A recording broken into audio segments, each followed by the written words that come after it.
Well then, we couldn't be there, but another missionary from another neighboring station went to see whether he could help those people who had survived. He thought there might be 300 people drifting back into that area, and he said when he arrived there were, instead of 300 people, there were 3,000 people waiting for him. They had faced death, now they wanted to face God. And it was such an opportunity. This same man, this missionary, his name is Dick McClellan, from our neighboring station, he decided that he would go. He was on the other side of the river, of the Omo, and he would go and visit the tribe which had invaded our people, killed our people. And so he made up he got two evangelists. He begins where it's supposed to be a book, otherwise I get things mixed up, you see. They were going to visit those people. They have 2 or 3 names, that tribe. I can call them by one name, Boda, the Boda people. And he chose 2 evangelists to go with him. The name of one was Nana. And we'll hear a little more about him. Well then, they bought a mule to take their water and their tent and so on, and provisions. And then they had to give the mule a lot of medicine, you know, by needle, because mule in there lives only a few weeks without that. No mule can live there in that area. This way it would prolong his life a little bit. Well, now when they went into that territory, it was a very, very hot area, low area, and very hot. And it didn't take very long. They were out of water. They had hoped that there would be rivers and things like that, you know, to get water. No, there was no water. And this man said that it was about around 120, 130 degrees. It was really a hot place, worse than Arabia, it seems. They had used their water, and now they didn't know what to do. There doesn't seem to be any water. Going back would have been death for them, because it would be too far. And so they decided that they would carry on, because ahead there might be, their only hope would be ahead. And so they had a morning devotion that one day when they were deciding as to what to do. And Nana was the one who prayed, and then he was just going to say amen when another thought came into his mind. He said, "Oh Lord, show me a lion. Let me see a lion today." Well, Dick said, "You are 40-year-old and you have lived in this country and you have never seen a lion." "No," he said, "I see the tracks around my house in the morning, but I've never seen one. They're camouflaged in the grass. You just don't see it. It's the same color." And well, they decided then that they would move on. Nana was the first one to break down. They had to wait until he would receive strength again. And they moved on, and at the foot of a hill, he went down again. And then he said, "Let's try to get to the top of this hill, and from there we can see whether there's any water anywhere, any house or a river or anything." And so they worked their way up that mountain, up that hill, and one missionary went ahead leading the mule. And when he got to the top, there was a clearing right on top, and all of a sudden they stood just frozen. The others didn't see us going on. The mule, all 4 feet like that, tail straight back, and there they stood. He had stepped right into a pride of lions.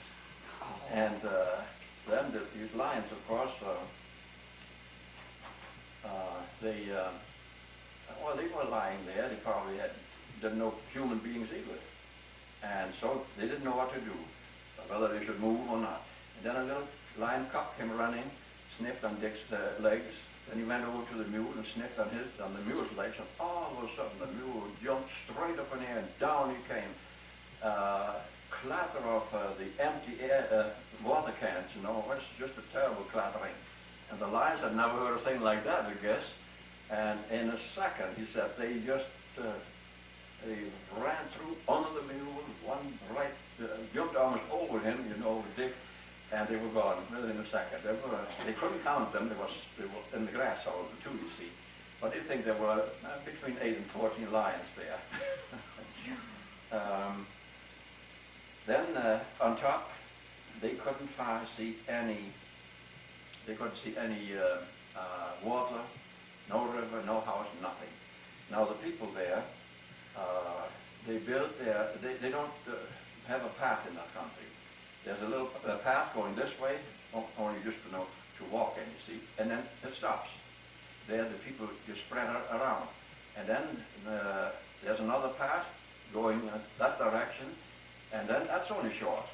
And they do that because all the tribes are killing tribes there. If there's a path, it'll lead to a house or to a village, you see, and to lead the invaders to them. And so they walk on the path, and then the path ends, and then they walk on another path, and it ends. It just confuses. It never leads to anything, except the people who know the area. They know where to go, of course. They went on down the hill on the other side, and of course they asked the Lord for water. And down below there was a big rock, hollow, cave, and there was water in it. There was foam on top and black underneath. But he said that it was water that tasted better than he had ever tasted in his life before, even though it stank. And out there in Ethiopia, what we are supposed to do, when we find water out there, we have to boil it for 20 minutes, and then we have to, or we put a pill in to kill any germs that might be in there, and then you drink it. But it didn't harm them. In verse 91, verse 13, we read, "Thou shalt tread upon the lion and adder, the young lion and dragon thou shalt trample underfoot." If you are in God's will, He'll protect you. And we have a promise in the Bible everywhere, don't we? We are the children of God wherever we go, especially those who are really serving Him. Not even snake bite will hurt them, like you see in Paul's case, and so on. Oh, I could add to this, but the time would permit that. So, Psalm 91:3. "Surely He shall deliver thee from the noisome pestilence." That's the promise which they claim there. Verse 8 and verse 6 and 5 and 6. "Thou shalt not be afraid of the pestilence that walketh in darkness, nor for the destruction that wasteth at noonday." While they were traveling on the other side of the hill, all of a sudden a shot rang out, and the bullet whizzed past Dick's ear. And they stopped, watched, waited, and a man came out of the bushes and with a rifle. And he was visibly shaken. He was at least 7 foot tall. And he was shaking. And he said, "Who are you?" He had never seen a white man before either. And Dick said to him, "Well, you can't shoot me because I'm a messenger of God. God has sent me and He'll protect me." And then the news went throughout the tribe, "Don't waste any bullets on him because God protects him. You can't kill him." And the price of a bullet out there is the price of an ox. So to save some money.